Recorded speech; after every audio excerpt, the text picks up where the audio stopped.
The September Apple event is all but official, and there are many exciting products set to launch really soon. New iPhone 13 models, new redesigned MacBook Pros, an all-new iPad mini, and a couple of other one more things that could be a really big deal. Now that we're just about a month away from this fall Apple event, I thought now would sort of be a great time to break down the 8 most exciting Apple products expected to launch sometime this fall. We're of course gonna get new iPhone models, new redesigned Macs, AirPods, iPads. There is something in this video for everyone to get excited about. And a big thanks to Incipio for sponsoring this video.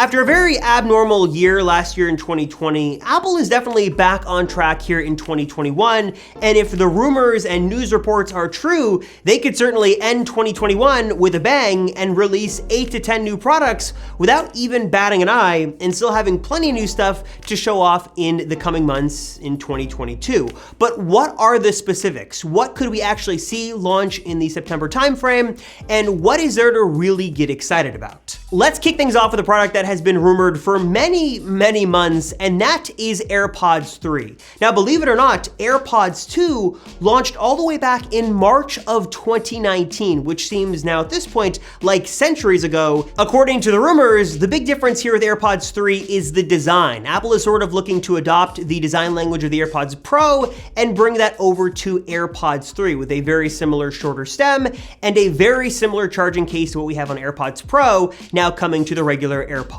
3. But the big point of contention here is not so much the design of the case or the stems, it's really the design of the part that goes into your ear. What is that part called? There's essentially some controversy on whether or not Apple is going to adopt silicone tips like what we have with AirPods Pro, or stick with just sort of a regular speaker grill like what we saw on AirPods 1 and what we have right now on AirPods 2. Some people really love the way that the silicone tips fit into your ear. They fit much better than basically the regular AirPods ever did, while others don't like that sort of pressure it creates. It could be uncomfortable. And if you believe the alleged leaked photos, it looks like Apple is not going to do silicone tips this time around and just sort of stick with the standard in-ear functionality that we have with AirPods 1 and AirPods 2, bringing that over and I guess keeping it the same on AirPods 3. But besides that big redesign, what other features could we really see on AirPods 3? Some have speculated that we could see Apple take some of the flagship features of AirPods Pro and bring those down the line to the regular AirPods, like active noise cancellation, transparency mode, spatial audio. Maybe as AirPods Pro get an update sometime next year, we could sort of bring some of those features down to regular AirPods 3, though some of that makes sense while some of it doesn't. Active noise cancellation and transparency mode certainly seem to me like more pro-end features and something Apple would want you to pay a premium for, so it sort of makes sense on why they'd want to keep those pro-specific. But spatial audio is an interesting one because we've seen Apple really tout this on Apple Music, on Apple TV Originals. Even more and more third-party streaming apps are starting to support spatial audio, and seeing as it's an important part of the Apple ecosystem, it does sort of make sense that they'd want to put spatial audio support in as many products as possible, including AirPods 3. Another product that has been getting a lot of controversy in the Apple rumor mill lately is the 6th generation iPad mini that is also set to debut sometime before the end of the year.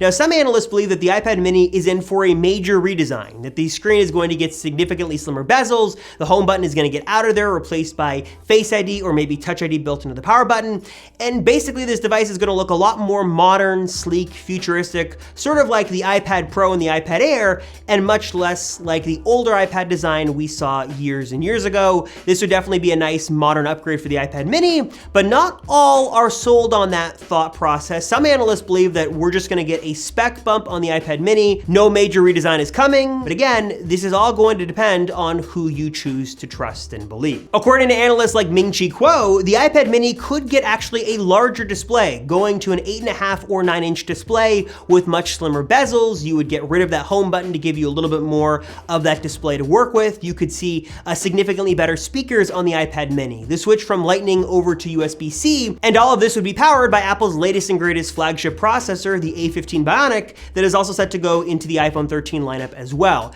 And this sort of does make sense if Apple was to sort of release this new new iPad mini alongside the new iPhone 13 models. You'd sort of show off this flagship processor in the iPhones and also show what it can do on the iPad mini as well. It does sort of make a lot of sense, though again, other analysts speculate that we're getting too excited for something that's not gonna happen, and the iPad mini is going to get just a much smaller upgrade. So hopefully the former is true and not the latter. It's definitely time for Apple to do something, and hopefully we see that upgrade come much sooner than later. Next up, let's talk about the product that everybody loves to hate, and that is the iPhone 13. Now, if you want to know every little detail of that phone, what could change, what could not change, what features will be there, won't be there, all that stuff, we're going to link to a video down below where I go hands-on with the official dummy models of the iPhone 13 series.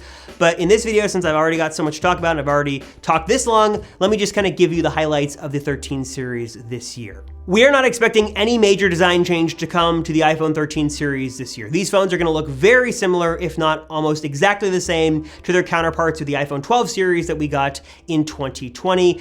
Really nothing here on the outside that makes these phones look new, besides probably some new colors, and specifically the camera hump on the phones. You'll notice also that the 13 and 13 mini have a diagonal camera system this year, rather than a vertically stacked camera system that we've seen on those phones in the past couple of years. Some speculate that this is because Apple is putting sensor shift stabilization in all phones this year, including the 13 and 13 mini, and they need more space. Looking on the inside, all these phones should get all the minor improvements you'd expect with an S here, a new A15 processor, better batteries, bigger batteries specifically as well, Wi-Fi 6E support, 5G improvements, all the stuff you'd really expect.